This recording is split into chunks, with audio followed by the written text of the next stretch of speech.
Hi guys, welcome back to the Card In. Today we've been planning to do this video for a long time. This is all about Kickstarter, taking your idea and making it into a real deck. Now there's a few Kickstarter videos already on YouTube. We're just going to be adding our own insight after having 2 successful campaigns funded now.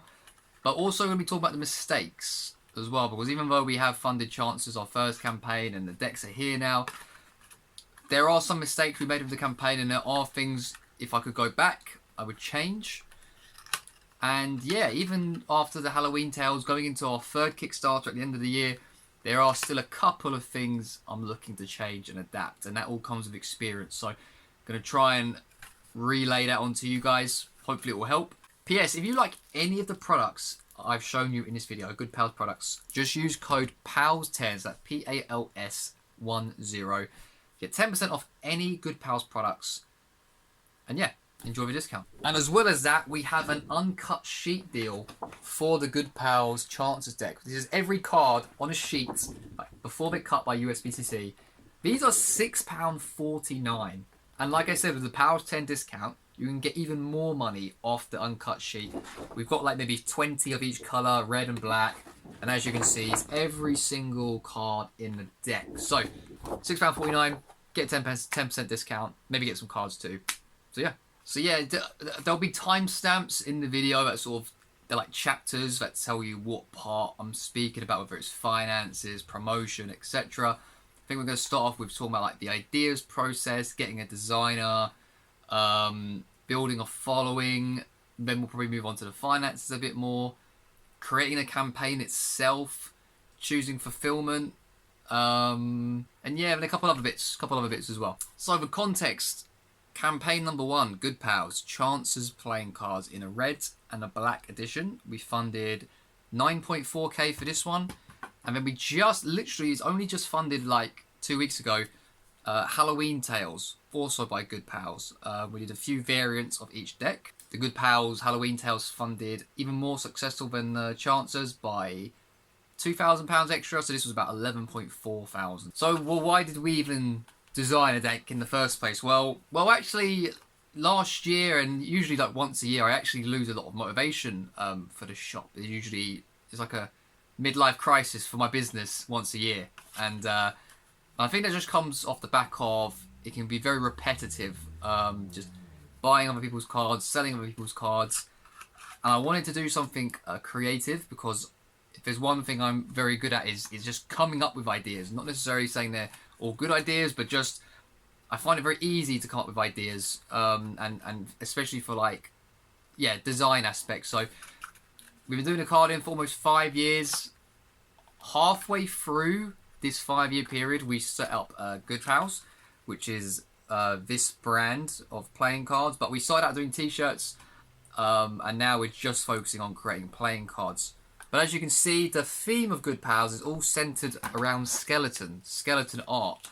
And we found this designer on Instagram called 47 Kills, and after seeing his work, I just knew that his art style belongs on a deck of cards. It's 2 things that could go well, very, very well together. And I was sort of the mediator that sort of brought the 2 things together. And yeah, his artwork is phenomenal, especially in the Halloween Tales. You can see more of these on our website, but if you just look at some of the designs of 47 Kills, our Chances was more or less a standard deck. The Halloween Tales is fully customized to match Halloween. So this actual tuck design, this is actually from one of our Good Pals t-shirts, so it was already a design before we decided to make it into a deck of cards. But yeah, just we found our designer through Instagram Discover Feed, and the Instagram Discover Feed is a great place to find a designer, because the Instagram Discover Feed, it tailors content to what you enjoy. So if you like football, if you like cars, playing cards, if you like that sort of stuff and you engage that content, Instagram is going to show you more of it. So yeah, the Instagram Discover is a great place to find inspiration for designs if you're looking for idea designs or design ideas. Yeah, great place to find a designer as well, because that's how we found our designer, because we liked a few skeleton arts. We clicked on them. We thought, oh, this is quite a nice art style. And then we found our designer. And yeah, once we saw his work, we just knew that we had to put that onto a deck of cards. So don't force the idea. Wait to be inspired. That's what I would say. And then use Instagram Discover, or I don't know, you might have already identified an artist already, but that's just a good way to find a designer to design your deck. Next up, I'd say hit up a playing card company. So we print our decks with USPCC. We contact them. They let us know how much for 1,000 decks, 2,500 decks. You know, if you're just starting out, just print 1,000. You don't need to print any more than that. Some companies you might even be able to print less, but it'll probably cost you more. So yeah, and then they let you know the process, like how much extra cost to put a seal on it, to emboss, matte tuck. Just be wary that having a matte tuck, the deck will probably double in price, double in cost, I should say. You know, you can print your cards with USPCC, or you can print your tucks with someone else, or you can do it with USPCC. It's up to you, but it'd be easier just to do it together. So yeah, you've got your idea. Hopefully you found a designer. You've got a quote from your printing company that you want to print with. Next, I would say you have to start building up your a follower base. Because the key thing is, if you launch a Kickstarter campaign and nobody knows about you, you're just running the risk of not being funded. The whole point at the end of the day with marketing, selling something, is you need to get as many people as possible to know you exist. You need to get as many people, get as many eyeballs as you can onto your Instagram, your YouTube, your email list, your website. That's how you're going to get people interested in buying your products. One mistake I've seen with creators in the past, campaigns that haven't funded, is that their campaign goes live and they've got like 30 Instagram followers. There's just not enough people who know. Even though the cards could be good, they might just miss out on funding, or they might miss out on funding by a lot, but just the awareness is not there. Now, you could have a very good product and not have a huge social following, but still get people, because on Kickstarter, people can discover your projects just on a home feed and recommendations. So if your product's very good, you will get new customers, even if you don't have the social following. The social following is just, it's like backup. It's just going to help you get more customers, and it's social media, especially Instagram, great place for card collectors to speak to each other, share decks. Like when we delivered all our Chancellor's playing cards, people are doing photos of these, they're doing videos, and then other people are finding out about this deck for the first time. So you have to create content on social media, especially Instagram, and it does not have to be perfect. You can print a prototype and take photos of it. You can ask people to do renders for you. So if you have a render, that means you don't even need to print a prototype. Get a render. We use a guy on Instagram. He's a friend of ours called Dean. His Instagram is @r201com. He creates renders for us for our prototypes, and that way, you don't even need to buy a prototype. There's nothing you need to take a photo of. It's just like a rendering tool that gets a really quite accurate image of your deck of cards, and then you can use that to promote it. You can show off the Ace of Spades, the back design, the tuck case. So yeah, get promoting. And then the key thing is with the marketing aspect, creating your Kickstarter campaign, you could actually set up a pre-launch page, and that is crucial. A pre-launch page is where your the people interested in your campaign, they can drop their email, and the page will say, Good Pals, Chancellor's playing cards, coming soon on Kickstarter. And this is on the Kickstarter website. Customer leaves their email address, and as soon as the campaign goes live, they get emailed. And then that's going to get, hopefully, a few hundred people, 50 people, 60 people clicking onto your campaign the very second it goes live, and then hopefully you'll start seeing the pledges raise, and you start raising money for your campaign. So that is something you have to do if you're launching a Kickstarter campaign. It's a good way to generate hype as well, and you actually get to see how many people are actually interested in following your campaign. Next up is a really important bit, and it is the finances, the financial aspect of the project. If you're new to Kickstarter or playing cards in general, companies such as myself, individuals, designers, they'll use Kickstarter to create these cards, because Kickstarter is basically it's a crowdfunding platform. It allows you to raise funds for a product before you have to pay for the product. It's basically just a huge pre-order system. Now, to print a deck of cards, 1,000 of these, it might cost you £5,000, might cost you $6,000, for example. Most people don't just have that sitting on a table. So using Kickstarter is a good way.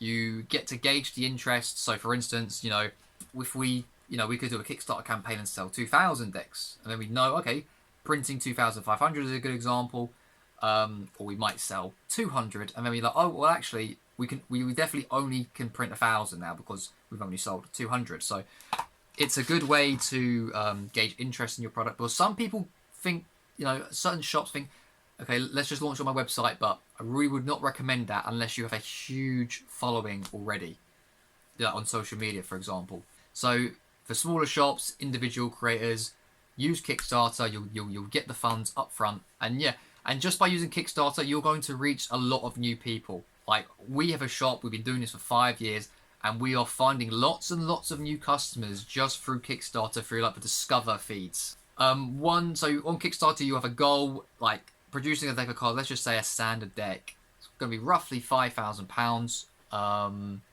just to print it. Just take into consideration that there's also shipping costs. So we did 9,400 in funding for a red and a black version of this deck. And of that 9,400, £1,400 of that was collected just for shipping. So whatever your funding goal is, let's say it's £5,000 to print, you might just want to add an extra 1,000 or so on top, just so you can cover shipping. Or I don't know what that shipping fee is going to be for you, but it's just think about there's going to be some extra costs with shipping. Now, one of the mistakes we made with the good pack, we did a red and a black version, which was quite risky to do 2 decks at the same time. You've got to print 1,000 of both. But the biggest mistake we made was not just printing 2,000, which was not necessarily a mistake because we're a shop and we will eventually sell these off eventually. But the biggest mistake is that you'll see that these have seals. And these seals are the gilded versions of this deck. Now, doing a gilded deck is a great idea because, one, it just looks really good. So this is a gold gilded edition of chances. It also gives you the opportunity to like add a number seal onto them. So specifically for our Kickstarter backers, we write on the seal Kickstarter edition, and then I'm not sure you can see it very well, but there's also some specific numbering. This says 28 out of 45. So it can be quite appealing to a collector to have a small print run, and just for special bonus that it's gilded as well. And what it does is that if you're printing 1,000 decks, if you have some decks set aside for gilding, you're basically selling, you've got 2 products for one, essentially. So if you only had non-gilded, you've got 1,000 decks of one variant. Whereas if you have 100 gilded, you've essentially got two different products out of that 1,000 print run. And that's something we built on further with the Halloween deck. We did a 600 edition standard tuck. Then we took the exact same cards, put them in a different tuck case, and we limited it to about 250.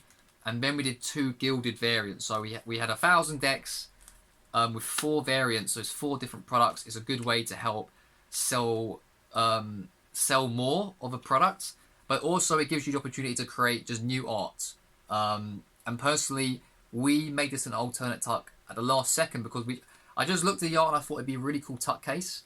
So yeah, and then together they look really nice. So that's a way to help sell units. But going back to the mistake I mentioned, the mistake we made with the gilded decks is that we just printed far too many gilded decks. And the reason why this is an issue is because gilded decks cost maybe triple that of a standard deck. So like a gilded deck might be about $15, for example. So, you can imagine I think we ended up printing 125 of each gilded variant for chances. And we only sold about 40 gilded of each variant. So we had 85 gilded decks left over per color. So overall, we had over 150 gilded decks left. And, the standard decks are easy to sell. Like, the customer's not really going to have a problem paying £12 for a deck, £10 for the black edition. But, gilded decks, everyone prices gilded decks higher. because they cost more. So our gilded decks are £25, and it's hard. It's easier to get a customer to spend £12 on a deck of cards typically than it is to spend £25. So if I could go back, I would drastically reduce the amount of gilded decks we printed with chances. So if you've sold 40 gilded decks, maybe print 60. Because then you can have some left over. You can sell it in your shop or sell it on Instagram or however you want to do it. But don't do what we did, where you have tons and tons of gilded decks that cost more money. It costs the customer more to buy it, and it's probably going to be harder to sell. So yeah, that's one mistake we did, and we did rectify that with Halloween Tales, because on Halloween Tales we sold about 60 of each gilded deck, or 50, 55, and then we printed 75 total. So we've got about 20 left of each gilded variant. So it's a nice number to keep over, to keep in the shop for a few months, and eventually they will sell. But now we don't have this issue of these expensive gilded decks sitting on the shelves. It's a little bit different when you've got the non-gilded sitting on the shelves, because at least they don't cost you too much, but gilded decks really do cost you. So that's something to bear in mind. Another mistake, personally, I think we made with chances is that we just priced the decks a little bit too expensive. Now, you can look at this as a mistake, but you could also look at it as a positive, because, well, our pricing wasn't expensive, but we could have just gone a little bit less on the price. Now, the positive is that we sold the blacks for £12 each and the reds for £14 each. Unless they bought multiple. If customers bought multiple, there was a discount. But on their own, that's how much they cost. We also sold the red gilded for £30 and the black gilded for £25. And as a maximum, I'd sell them now for £25.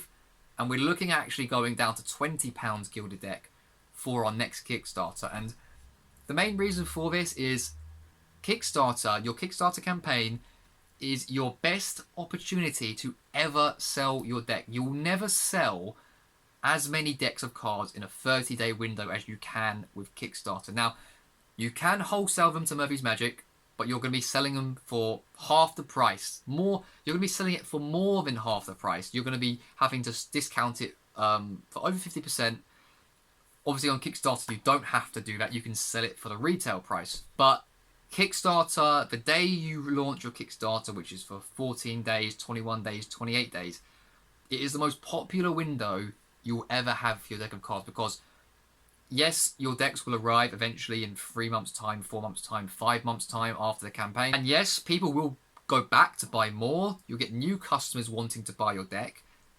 But you could potentially sell hundreds of cards. Like, we sold about 500 chances last year. And for the Halloween deck, we sold roughly the similar amount, but we sold a few more 100 chances on top. So the Halloween campaign, we probably sold about 700 decks. So it is an amazing opportunity to sell cards. And I look back at, we printed 2 decks at the same time. And yes, we did make a good profit on the decks we sold. It's just that we have so many decks left over. And I just think, had we priced them lower, we could have sold a lot more units, and then we wouldn't be left with this sort of headache of we've got so many more units left to sell. And it's a bit of a tough one. Do you sell higher for more profit and have more left over? Or do you sell for lower, sell more, have less, but you're making slightly less profit per deck? That's just something to really consider. You have to just think to yourself what's best for you. As an individual designer or someone who doesn't have a shop, it's probably better for you to go lower, because it's going to be, if you don't have a shop, it's going to be harder for you to sell the units. At least we have a lot of units, but we do have the shop, so we do have means to sell them. And lastly, you do have the opportunity to wholesale to someone like Murphy's Magic. Murphy's Magic took about 250 of each Chance's colour, so that was a good way for us to sell some units on, but we did sell them for a loss. That's the only thing to consider. You're not necessarily going to wholesale them for a profit. You might be able to, depends on your circumstances. If you design the decks yourself, you probably can sell them for a profit, but we paid about £3,000 just to design our deck. And that's actually not something I spoke about yet, the designing fees. But we paid £3,000 to design Chances and Halloween, so £3,000 each. But you have to consider every single deck is highly customized. Jokers, court cards, even the number cards, they're standard, but they have their own intricacies to them. And yeah, so it's a lot. That was a lot of money for us to invest. So yeah, there's so much finances to go over, and I don't want to make this a whole financial video. It might not be too interesting, but it's a huge investment, and I would spend a lot of time thinking about it. And I would really say, do not rush your Kickstarter. Like it took us quite a lot of months to. It probably took us 8 months to design it, figure out how we're going to do everything. And we still make some mistakes because it's our first campaign, and you're going to make mistakes on your first campaign. It's just, that's what happens when you do something for the first time. But yeah, when you're investing a lot of money, I'd say very much take your time.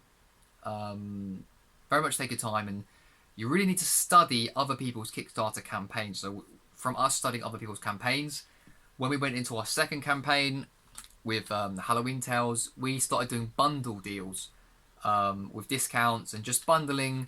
You know, we do bundles where you could buy the Halloween deck and Chances, or you could buy. We did this really popular bundle where you could buy every single Good Pals deck we've ever created. So all the Chances decks, including Gilded, all the Halloween decks with the Halloween Gilded.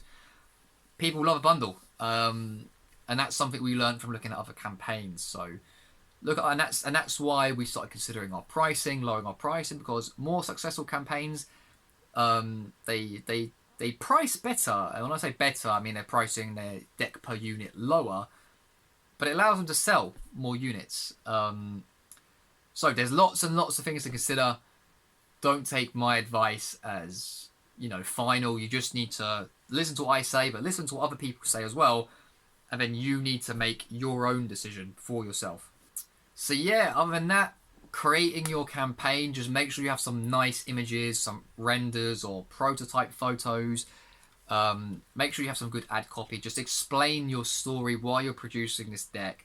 Explain all the aspects of your deck. Try and show as many photos of the tuck, the back design, the aces, so on and so on. We print prototypes with Make playing cards. They're in China.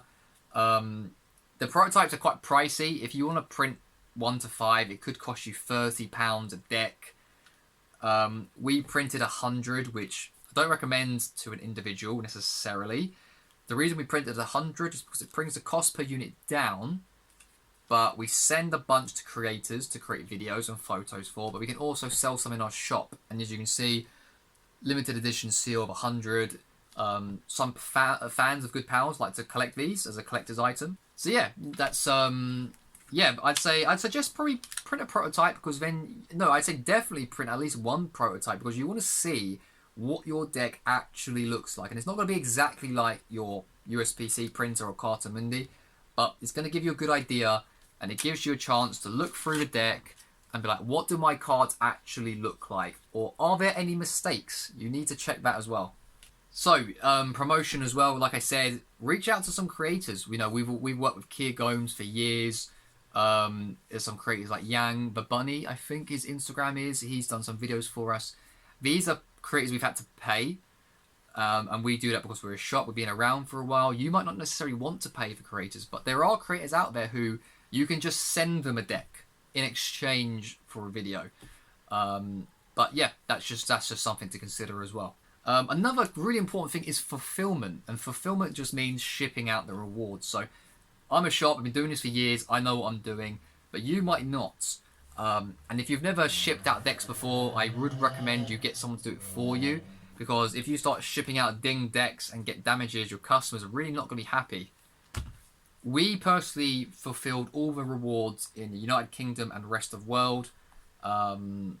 We got SoCal Playing Cards to fulfill USA and Canada, and we got Delez in Germany who fulfilled Europe. So it's not just that they can help ship to those locations, but it's also going to save your customers money. And if you can save your customers money, they will back your project. So imagine this: if I sent out everything from the UK, the American customers are going to have to be paying 11, 12, 15 pounds to get their decks shipped. But if SoCal can fulfill them for me, they're only going to have to pay 6, 7, 8 pounds shipping. So that is going to appeal to your customer. If you were to do it all yourself, your shipping rates might have to be higher for some countries, and that just might stop them from wanting to back your project. So yeah, my last, there's probably some things I missed out, but if I have missed anything out, you've got a question, just leave them down below. I'll happily answer any question about the Kickstarter process, or I might even do a follow-up video if there's more questions. But yeah, have a project, be passionate about it, you know, find a good designer. You might have to invest, you might lose some money, you know, like, there's no guarantee your project's gonna profit, but it's all about what you're doing it for. You're doing it just for passion. Are you doing it for passion and you want to make some money on it? You know, either way is fine. But it's a whole lot of planning process, but it's definitely achievable. But the thing that's gonna give you the best advantage to succeed, just create a really good product. And I think that we've created 2 really good products so far, and we're not even necessarily profiting on these products yet. Chances, we are not even in profit yet for Chances, but we did print 2 decks at the same time. For Halloween, we will profit better on this deck. We printed 1,000, and just things just moved a bit more smoothly for that deck. But yeah, trust me, it's a process, and it's more of a marathon than a sprint. So that is something to consider as well. So hopefully the video was beneficial for you as a designer, individual shop, whatever you are, or at the very least, hopefully it was interesting just to learn a bit more about the process. If you're interested in any other video of this type, where it's sort of the process of having just a shop in general, business stuff, further Kickstarter information, whatever it is, just leave a comment down below. Let us know, because if we have comments, that is reassurance that these videos are useful. Whereas if we don't get any comments at all, it's kind of like, well, did people get any value from this? We're not sure. So, yep, please give us a like, subscribe if you do enjoy this content. Until next time, I'll catch you guys later on.